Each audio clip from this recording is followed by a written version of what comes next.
What's up, everybody? I'm your host, David. We're back with Let's Talk Boxing. And if y'all don't know, this is one of the most, I guess, under promoted fights that there is right now. I mean, I know that the fight's going on. I just don't feel like it's getting enough eyes that it should be. I don't feel like it's getting enough promotion. I feel like it's one of them fights that's happening, and if you know about it, you know about it. And that is Lomachenko versus Kambosos. I feel like in order to understand this fight, in order to understand how this fight goes, you got to understand how the fights have played out when they had similar opponents. Do you know what I mean? Like, you can't really tell what the guy's gonna do unless you go back and see how they competed against the guy that they both competed against. If that makes any sense. So, if you go back, you have wait. Before we even get into Kambosos have made statements that he's gonna have to answer to, and this is the statement I'm talking about. Let me go ahead and disappear for you guys real quick. Like I said, when I beat Lomachenko, there will be no more road for him to go. So, look, this is retirement for him. So my point right here that I'm gonna make is you can't just say something like that and not show up tomorrow. If that's what you think, and you said that you're gonna knock him out, you said you're gonna be the first man to stop Loma. I want you to run into this door as hard as you can. You can't say something and not go through with it. You know what I mean? Like, if you're gonna say something like that, all right, let's see it. I want you to do it. I want you to do it. And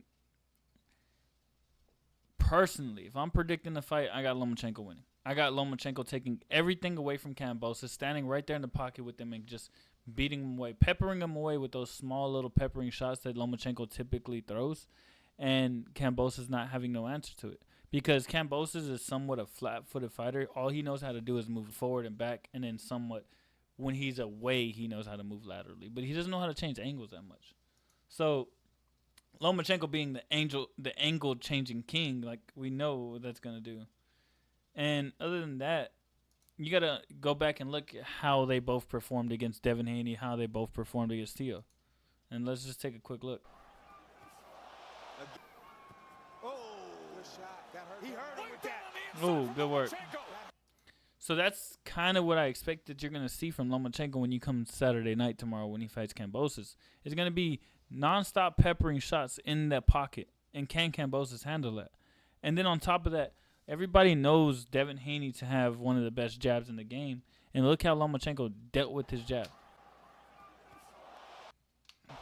That left hand just found a home throughout the whole fight for Haney. And if you go back and look at the Kambosos fight, what did Kambosos really do to Lomachenko or Devin Haney? He struggled a lot. To find a home. Oh! That time. Ooh. I think that's all Kambosos had, and I think kind of somewhat that's all Kambosos really does have is that big right hand. And you've seen him look for it right there with the Devin Haney fight. I think we're going to see him look for it again tomorrow night against Lomachenko and expect to hurt Lomachenko. And then you see him throw it immediately in the beginning of the Teofimo fight. Big right hand right here. Into a firefight with his opponent. Boom. And you seen in that whole interaction that Kambosos was looking for that right hand. How Teofimo didn't sound and aware to it, I think it was just Teofimo has the ego thing. He likes to get in brawls. And that's why he fell victim to it. But Kambosos is going to look for that big right hand. And I guarantee that's going to be one of his keys to victory if he can consistently find a home for that big right hand. And I don't think it's going to happen. I don't think Lomachenko's that guy to get hit with a big right hand over and over again. And so he's not going to sit still. He's going to take that right hand away from you. And then what are you going to do? And you're saying that he hasn't fought a fighter like you. What about Richard Comey?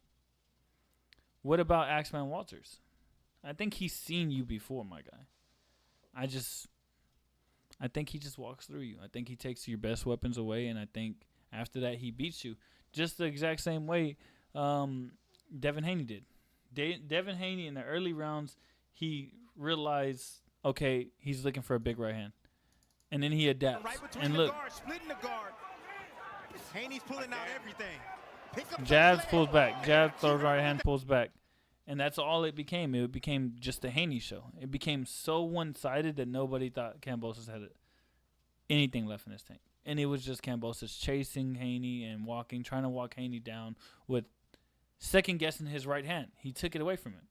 And I think it's going to play out the exact same way. How can somebody that's flat-footed like Kambosos beat somebody with amazing footwork the way Lomachenko does? I doubt that he's going to knock Lomachenko out. I think Lomachenko has a veteran chin. I think he is a vet, and he's going to roll with the punches. And if you do catch him, I don't think it's going to hurt him. He's been in there with some hard hitters. I feel like it's going to be pretty one-sided. I feel like the boxer outclassed the puncher. I feel like that's the way it's going to play out tomorrow. I don't know. Who knows? We're going to see how it plays out tomorrow. If I have the time and I'm home watching it, I will go live watching it on YouTube. And you guys can tune in and we can commentate on it as the fight plays out. But I just don't see Lomachenko losing. Lomachenko realizes this is his last chance to become undisputed. Bob Arum already said it's Lomachenko versus Shakur after. So how do you let somebody just walk through you? I don't see it. I think Kambosos is gonna have to come with more than just one tool in his toolbox. That big right hand's not winning it. We seen just the other day Inoue versus Neri, and Neri just kept looking for a big left hand, and we seen how that played out with somebody who is highly skilled. It's not gonna play out the way that you think Kambosos. So if you got more tools in your toolbox, then maybe I'll slide it in your favor. If you don't, then it's going to be one-sided. It might be a no Lomachenko fight. Who knows? I don't know. We'll see. Tomorrow night, I might go live. I might not. If y'all are on YouTube, tune in. Put that little notification thing on. Like, comment. Tell me your thoughts. Tell me how you have the fight going, and we'll go from there. And also with the Ryan Garcia thing, bro, I'm not a Ryan fan. I don't care. If Ryan pops dirty on the second sample, ban him. Give him a 6-month ban. Give him an 8-month ban. Either way, for him popping dirty and having the shit in the system, I think he should get some type of penalty. I just don't think we should take the win away from him if we find out it was unintentional. We'll see what happens. I think he should have at least a 6-month ban for having the shit in his system in the first place. And then on top of that, I think if it finds out that it's intentional, then yeah, scrub the loss from Haney's record and let Haney run it back. I mean, that would be awesome. I want Haney to come back. I want Haney to be that comeback story because it makes for better boxing. It makes more entertainment. Boxing's about a comeback story, whether you like it or not. There's been many comeback fighters. Most of the people that are in boxing are all comeback stories. That people that come from nothing and make it big.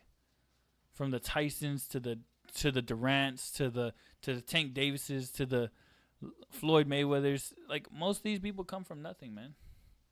The comeback story is amazing in boxing. I love boxing for it. The people that have nothing breed the best fighters. The people that have who have a chip on their shoulder and need to answer questions and want to get questions answered, especially after losses, have some of the greatest stories. So, this is my opinion. Anyways, tell me your thoughts down below. Let me know how y'all see the fight going.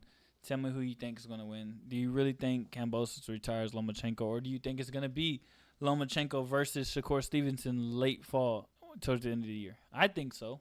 I think that's a well-anticipated fight.